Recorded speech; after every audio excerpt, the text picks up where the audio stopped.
आरक्षण मराठा समाजाला भविष्य काळामध्ये कायमस्वरूपी राहू शकतं।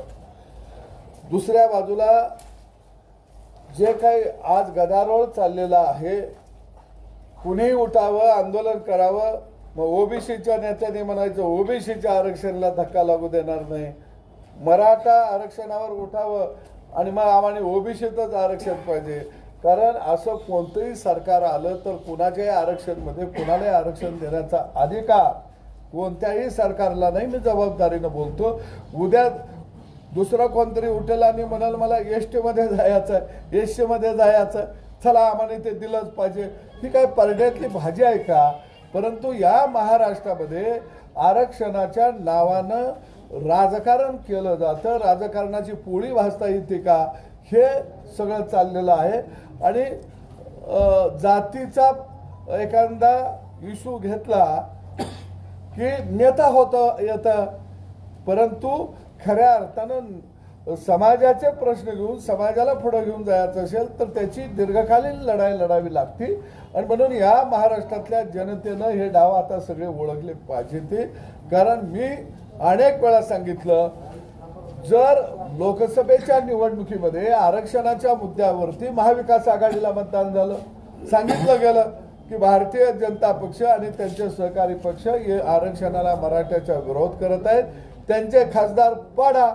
मग आता निवडून आले, शरद पवारांचे खासदार निवडून आले, काँग्रेसचे खासदार निवडून आले, आता त्यांनी लेखी लिहून द्यावा की आमचा पाठिंबा मराठा समाजाला ओबीसी मध्ये घालण्यासाठी आहे, आम्ही घालण्यासाठी पाठिंबा देत आहे। प्रत्येक खासदारानं पत्र लिहून दिलं पाहिजे आता राष्ट्रवादीच्या आणि काँग्रेसच्या की संपूर्ण मराठा समाज हा ओबीसी मध्ये समावेश झाला पाहिजे आणि त्याला खासदार म्हणून माझा पाठिंबा आहे। पवार साहेबांनी लिहून द्यावं, उद्धव साहेबांनी लिहून द्यावं, काँग्रेसवाल्यांनी लिहून द्यावं। म्हणजे असं ते लिहून देत नाहीत। मराठा आरक्षणावर काय तोडगा काढावा या बैठकीला ते येत नाहीत, दांडी मारतात। म्हणजे शरद पवारांना आणि काँग्रेसवाल्यांना माहित आहे की हा प्रश्न मिटला नाही पाहिजे आणि हा प्रश्न चिघळत राहिला तर लोकसभेला आपलं जमलं, आता विधानसभेला बी त्याच्यावर स्वार होऊन आपल्याला विधानसभा जिंकता येते का, हेच काम चाललेलं आहे, बाकी काही चाललेलं नाही। आणि म्हणून मी मराठा समाजाला हात जोडून विनंती करतो, पहिल्यांदा कुणबी दाखले मिळालेले आहेत त्याची सर्टिफिकेट आपण काढून घेऊया, त्याचा लाभ घेऊया। आणि दुसऱ्या बाजूला 10% मराठा समाजाला जे आपल्याला आरक्षण दिलंय ते आरक्षण आपण टिकवूया आणि अजून काही मिळतं का ते बघूया। परंतु आता महाराष्ट्रातल्या आरक्षणाच्या लढाई ह्या राजकीय लढाई झालेल्या आहेत। कारण मराठा समाजाच्या आरक्षणाच्या माध्यमातून पवारांना विधानसभेची आता भाकरी भाजून घ्यायची आहे, लोकसभेची भाकरी आता भाजून झालेली आहे। आणि म्हणून प्रत्येक नेता फक्त जाळ घालतोय आणि त्या जाळातून एक नेता त्या समाजाचा बनून मी आता तुम्हाला आरक्षण दिल्याशिवाय बसणार नाही। म्हणजे घटना तुम्ही लिहिताय, तुम्ही घटना बदलणार आहे, तुम्ही सर्वोच्च न्यायालय आहे, तुम्ही सुप्रीम कोर्ट आहे का? आणि म्हणून मला वाटतं हा प्रश्न संवादातून सुटू शकतो, परंतु आज राज्यामध्ये खऱ्या अर्थानं हा प्रश्न सुटला नाही पाहिजे अशा भूमिका घेऊन काय मंडळी निघालेली आहे। आणि म्हणून मी ज्याला स्पष्ट भूमिका मांडायची आहे त्यांनी आता पुढे येऊन मांडणं गरजेचं आहे। आणि मी पवार आणि काँग्रेसला आवाहन करतो की मराठा समाजाला ओबीसी समाजातनंच आरक्षण मिळालं पाहिजे असं छाती ठोकपणे उभाटा सेनेनं, शरद पवारांच्या राष्ट्रवादीनं आणि काँग्रेसनं जाहीर करावं। आणि ते जर तसं जाहीर वक्तव्य करणार नसतील तर जरांगे पाटील साहेबांना मी विनंती करतो, आता तुम्ही देवेंद्र फडणवीस भाजपचा पिछा सोडा आणि बारामतीच्या दिशेनं जरा मोर्चा तुमचा वळवा, मग आम्हाला समजेल की तुम्ही सगळ्यांच्याकडं जाऊन हे मागत आहे हे लिहून दे। आणि जर जरांगे पाटील बारामतीला पवारांच्या घरासमोर उपोषणला येऊन बसले की पवार साहेबांनी लेखी लिहून दिल्याशिवाय मराठा समाजाला ओबीसी मध्ये पाठिंबा आहे असं पत्र दिल्याशिवाय मी इथनं हलणार नाही असं जर जरांगे पाटील साहेबांनी ठाण मांडून उपोषण केलं तर आम्ही जरांगे साहेबांच्या उपोषणामध्ये जाऊ आणि त्यांच्या खांद्याला खांदा लाव. जर जरांगे पाटील साहेब बारामतीकडे नाही गेले तर समजायचं त्याला राजकीय धूर आहे. ओके बस भाऊ रे त्यांच्याकडे ठेव तुझ्या नंतर ते रे पोलीस एक मिनिट हे व्यवस्थित धरे संदेशाई वर पकड.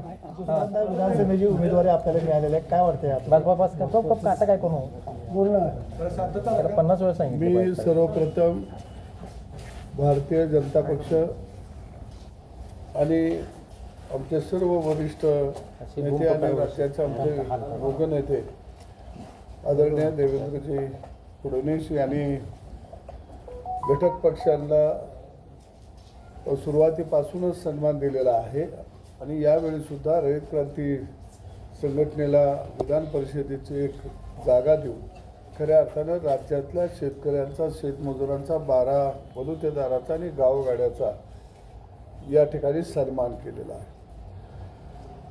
एक गोष्ट आपल्याला लक्षात घेता येईल की भारतीय जनता पक्षानं नेहमीच 18 पगड जातीच्या लोकांना सर्वसामान्य कुटुंबातल्या कार्यकर्त्यांना काम करण्याची मोठी संधी दिलेली आहे आणि यामध्ये आपल्या लक्षात येईल की आत्ताच्या 5वी उमेदवारीमध्ये जर आपण बघितलं तर आदरणीय पंकजाताई असतील, प्रणय फुके असतील किंवा योगेश टिळेकर असतील, आमचे पुण्याचे दुसरे उमेदवार हे सुद्धा मातंग समाजातून आलेले आहेत आणि अशा प्रत्येक घटकाला या ठिकाणी त्यांनी न्याय देण्याचा प्रयत्न केला. एक शेतकरी चळवळीतला कार्यकर्ता म्हणून माझाही सन्मान आदरणीय मोदी साहेबांच्या नेतृत्वाखाली आणि आदरणीय अमित शहाजी यांच्या नेतृत्वाखाली भारतीय जनता पक्षानं काम करण्याची मला संधी दिली. त्याच्याबद्दल नेहमी तुम्ही बरेच वेळा म्हटलेलं आहे घटक पक्षांना घटक पक्षांना शेवटी तुम्हाला त्यांनी संधी दिली त्याबद्दल काय वाटतं? नेहमी तुम्ही सांगत होता अगोदर घटक पक्षांना जमीन धरत नाही आहे, घटक पक्षांना जमीन धरत नाही आहे. ते एक आहे की लेकरू रडल्याशिवाय आई त्याला दूध पाजत नाही आणि आम्ही शेवटी एका कुटुंबातले लोक होतो. कुटुंबामध्ये थोडंसं भांड्याला भांडं घासलं की त्याचा आवाज होतो आणि बोलणं हे काही गैर आहे अशातला भाग नाही. पण आम्ही विचार सोडला नव्हता, आम्ही तत्त्व सोडलेली नव्हती आणि म्हणून एकंदरीत आज जर एक परिस्थिती जर बघितली तुम्ही तर तुमच्या लक्षात येईल की कोणत्याच पक्षानं वेगवेगळ्या घटकांना एवढा मोठा सन्मान दिलेला नाही. ना पवार साहेबांनी दिलेला आहे, ना काँग्रेसनं कधी दिला आहे. कारण विधान परिषद असतील, राज्यसभा असतील, ह्या प्रस्थापितांच्या घरामध्ये पारंपरिक राजकारण जिथं चालतं त्यांच्याच घरामध्ये दिल्या जातात. परंतु भारतीय जनता पक्ष याला अपवाद आहे. माधव जानकर साहेबांना विधान परिषद दिली ती, आदरणीय विनायक मेटेंना दिली ती, त्याचबरोबर आठवले साहेबांना केंद्रामध्ये गेली 10 वर्षापेक्षा जास्त काळ झाला ते आता मंत्रिपदावर राहत आहेत. मला दुसऱ्यांदा संधी दिलेली आहे. गोपीचंद पडळकरांचं नाव आपल्याला डोळ्यासमोर ठेवता येईल आपल्या भागातलं. असे अनेक कार्यकर्ते आहेत की ते खऱ्या अर्थानं समाजासाठी काहीतरी करत आहेत आणि त्याचा उपयोग जर आपण घेतलं तर समाजासाठी आणि राज्यासाठी मोठ्या प्रमाणात होईल, देशासाठी मोठ्या प्रमाणात होईल ही भावना ठेवून नेहमीच वेगवेगळ्या वर्गाला आणि एकदम विस्थापित वर्गाला न्याय देण्याचं काम हे भारतीय जनता पक्षानं केलं. शेकापच्या जयंत पाटलांच्या विरोधात काल तुम्ही शरद पवारांच्या विरोधात सुद्धा बोललेला होता, पण जयंत पाटलांनी स्पष्टीकरण दिले की तसं काही नाही आहे म्हणून. काय वाटतं आपल्याला? शेतकरी कामगार पक्ष एकेकाळी या महाराष्ट्रामध्ये एक शेतकऱ्यांचा पक्ष म्हणून ओळखला जायचा, शेतमजुरांचा पक्ष म्हणून ओळखला जायचा, कामगारांचा पक्ष म्हणून ओळखला जायचा.